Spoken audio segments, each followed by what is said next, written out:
noise that I'm doing on this car. So there's been a problem, I don't know, with the Model 3 all along, even with the Model Y. There's even some Model S and X owners that complain about the same noise. And you find, I don't know, hundreds of videos out there on how to fix this. Quick fix, they call it.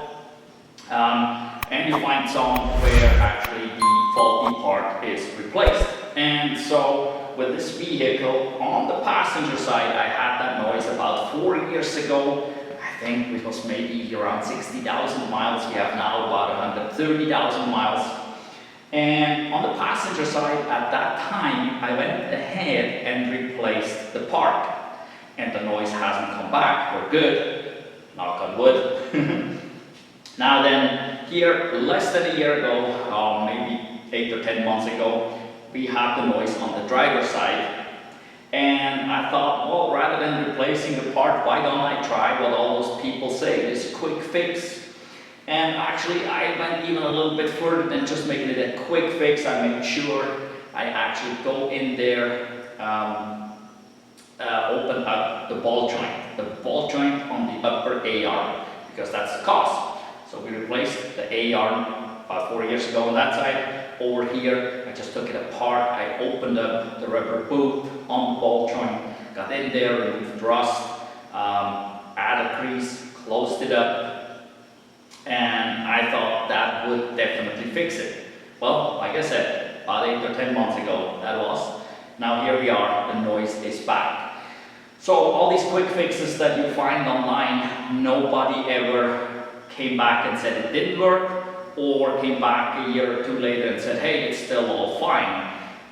So I don't know, maybe they're just not telling us, but it definitely didn't last. And I added grease in there. I added a anti-seize grease, so a great grease that is heat resistant, helps with water and all kinds of stuff. So it should have been perfect in my opinion, and I did open up the boot. Unlike most, that some actually said in my comments, oh, you don't even have to open up the boot, you don't have to do anything, you're just disconnecting and you start moving the joint because grease is in there.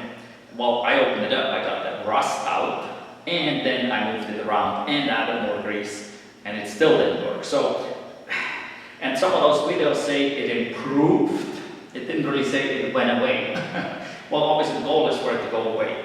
So, now I'm going to try another quick fix this time, just because I'm interested. I don't know. The car was sitting for a while, for about 8-10 weeks or so. Maybe that had something to do with it, because it was not driven daily. Because after that, the noise was definitely back. So we'll see. I'm going to try a super quick fix. At first, I'm going to just brace up the car a little bit. And I'm going to use a grease gun with a needle, and I'm going to poke the boot, which is not necessarily that great to do. I see people poke the boot in many places to get the grease in around. So once you poke the boot, you definitely open up a can of worms. That's hard to close, because once the boot has a hole or multiple punctures around, there's a bigger chance of debris or moisture, water getting in, and the problem coming back. So I'm not necessarily a big fan of this, but now that I already actually opened up the boot the proper way and added grease and everything, and it didn't work, I'm just going to see if that quick fix works. If I can poke it on one side, add some grease, and maybe work it with my fingers around the ball joint, and then drive it so that it moves, and see if that makes the noise go away or not. And if it does, great, then we'll see how long it lasts, and obviously there will be another video to tell you if it did last or not, right? But so, yeah, at this point I gotta see if I lift it up and the suspension drops enough, I might just get over the top with the grease gun and the needle and do this.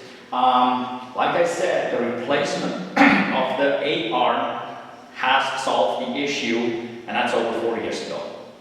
So if you want to go, you should go watch those videos. You should go watch both of those other videos rather than just doing this.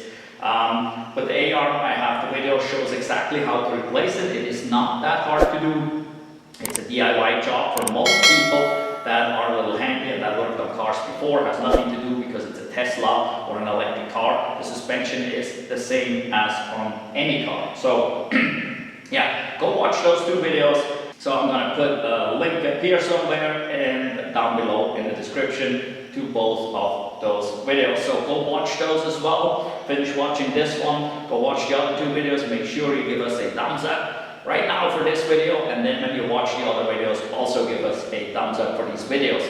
And if you haven't done so yet, please subscribe to our channel. We have lots of DIY videos where we show how to repair things on like the Model 3, the Model S, and so on. We have more and more videos coming. We have lots of road trip videos. We have winter time driving in minus 20 degrees Fahrenheit and stuff like that. Lots of cool, interesting things. How to travel fast on a road trip, get 1,000 miles knocked out in a day with an electric car. So go check out our channel. Make sure you're subscribed and give us a thumbs up for every one of our videos that you watch. Now, let's get a forejack out, lift this up, and I'm going to show you basically the 2 tools we need, which is a grease gun and the needle that goes attaches to the grease gun. We poke it, put some grease in, work it around, go test drive it, and see. So these here are the tools we need. Obviously, always want to have some shop racks around. You can wear gloves. I'm kind of old-fashioned, I guess. I always forget about the gloves unless I do really oily, greasy stuff. And today we're actually doing some greasy stuff. So what you need is a grease gun, and I have to use a very, very old grease gun. My grease gun that I usually use, I haven't used in such a long time because most vehicles today do not have any grease zerks. So you hardly ever use a grease gun, and guess what? The grease inside got too dry, so it no longer pumps. But I had this one lying around, and this one does pump. This will do for today. This is an old gun. That's probably 30 or 40 years old, who knows. And then the other thing you need is this here, a grease injector needle. Let me bring this a little closer, so hopefully you can see this here. So these things you can get at all the parts stores. They're a few dollars, $5, $10 maybe, I don't remember. I had this for a while, never used it. It's basically intended that you can get into bearing seals. In this case, it's a ball joint you can poke through, which is not necessarily the best thing to do. But hell, we're trying to do a quick fix and see if it lasts. So it has a needle, just like a syringe when you go get shot. So on the other side though, it has a grease zerk on it, which then fits on the grease gun right there. So, and then we poke the rubber boot on the ball joint. Then you need a floor jack. When it comes to floor jacks, have one that has a wide stance with wide wheels, not these narrow ones. These narrow ones, they dip over a little easy. Some of these that you used to get, most cars, I don't know if they still come with this little cheesy cheap crank thing. They fall over all the time, they break all the time. Don't use one of those. Get a heavy duty, good floor jack. This here is actually Pittsburgh, coming from Harbor Freight, so it doesn't have to be a super duper brand name, but this is a 3-ton floor jack, 6,000 pounds. This could lift the entire car, right? And we're just lifting the one corner. Also, if your tray on there needs to be decent size, if your tray doesn't have any rubber, there's some, like Harbor Freight has some aluminum floor jacks, and I think they have a rubber pad on there, so that's perfect. If you don't have a rubber pad on yours, you need to get a rubber pad, because you never want to lift any vehicle where your metal jack goes to metal on the car. That will do damage. Now, if someone tells you you need a puck for a Tesla, they're lying to you, okay? Every good mechanic, every good automotive technician knows when they would need something special. But if you look under here, under any Tesla, they're clearly marked jack points, and you do not need a puck. All you need is rubber between your floor jack and the vehicle. No puck is required whatsoever. I've been lifting these for many years, never needed a puck, okay? Rivian is a different story. Unless you want to pull off all the plastic underneath, you will need a puck just to lower the jack point enough so you can get on it with the jack. But that's a different story. That's not Tesla. No Tesla, the Model 3, the Model Y, Model S, Model X, and Cybertruck, none of them do require a puck. Just have rubber between your jack and the vehicle itself. The jack point is somewhere right under here. That's where a hole is, and that's why people think there's a hole, we need a puck. No, that hole is there for production, for manufacturing the vehicle and transporting it throughout the plant. Has nothing to do with the puck whatsoever. Somebody just came up with a great idea to sell you something. All right, so we're gonna lift it up and then we'll get in there.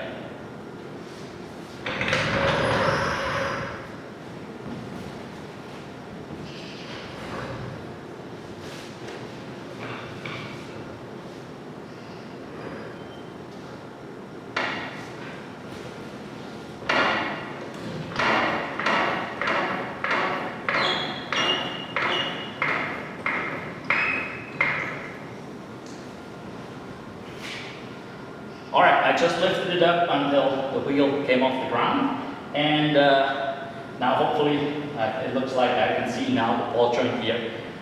And I'm gonna bring the GoPro over here so I can show you that a little bit better. But now we can get in there and get some grease in that ball joint and see what it does. So here we're looking at this ball joint right here. This is the one that makes all the noise. And there's nothing that looks really bad about it at all. You can see there's no silicone on top there. So Tesla does put silicone up there. There's some in the back here, a little further back there. You can see some maybe. But they used to put a lot of silicone up there because water maybe gets in from the top. We don't really know. It's kind of weird.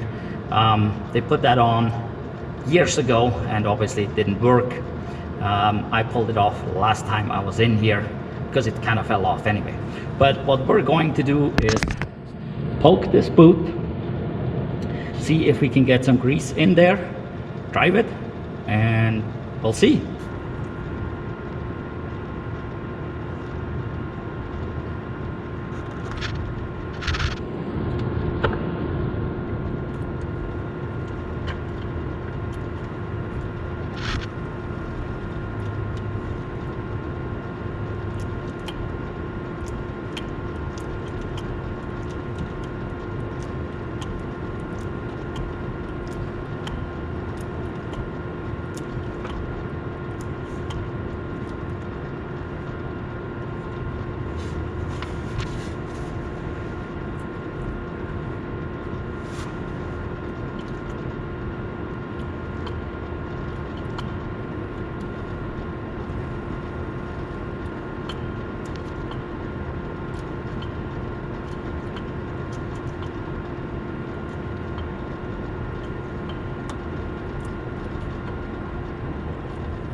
Okay, so we got this little puncture there now, which that is what we basically don't like because that is another possibility for debris, moisture to get in there. But you can see it did swell up because I pumped so much grease in. You've seen me go this way first, that way first, then I pulled it out some, so we got some grease there, and then I just kind of worked it around with my fingers there, squishing it. So I don't know what it does. I don't expect it to be silent right off the bat, but as we drive, and especially as I turn the wheel a lot and maybe go over bumps, it will start to get better. And so, well, now it's time to take it off the jack and go for a test drive.